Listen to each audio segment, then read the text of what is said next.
Aprèn a ser un bon agent de l'autoritat. Capítol 1. Bon dia, senyoreta. Bon dia, senyor policia.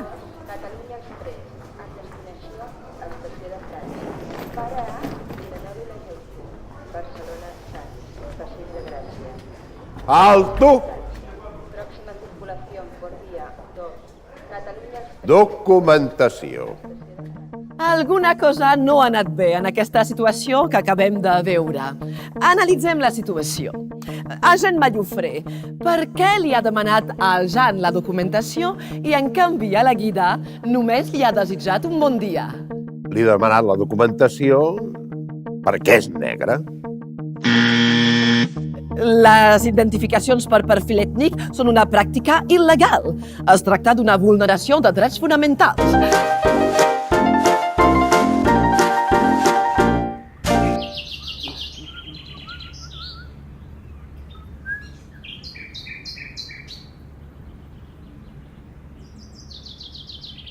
Sembla que plourà.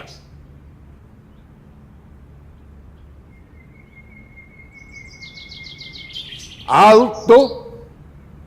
Documentació. Agent Mallofré, ho ha tornat a fer. Poc després d'haver mantingut una agradable conversa sobre meteorologia amb la Guida, li ha demanat al Jan que s'identifiqui. Ens pot explicar el motiu d'aquest comportament contrari a la legalitat vigent?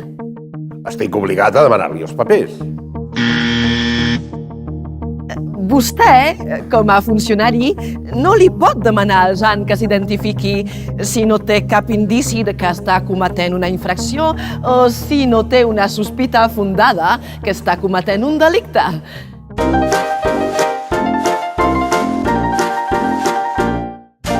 Però en aquest barri hi ha molts robatoris.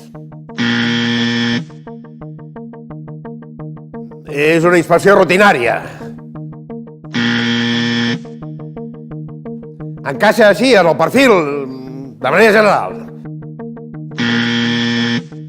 Agent Mallofré, vostè té algun indici que en Jan està cometent alguna infracció o té alguna sospita fundada que està cometent algun delicte?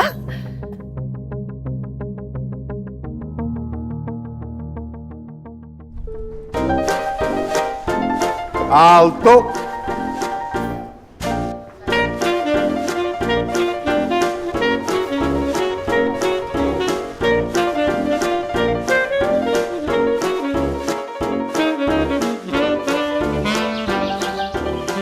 Sembla que plourà.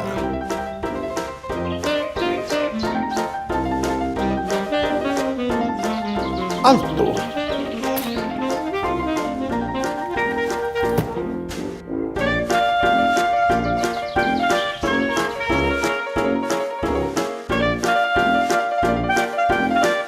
La feina d'un policia pot ser molt útil per a la societat. Hi ha moltes coses que, com a agents, podeu fer per ajudar la vostra comunitat. Fer identificacions per perfil ètnic no n'és una. Moltes gràcies per escoltar la lliçó d'avui. Ens tornem a veure aviat per un altre capítol de Aprèn a ser un bon agent de l'autoritat, perquè Tu també pots!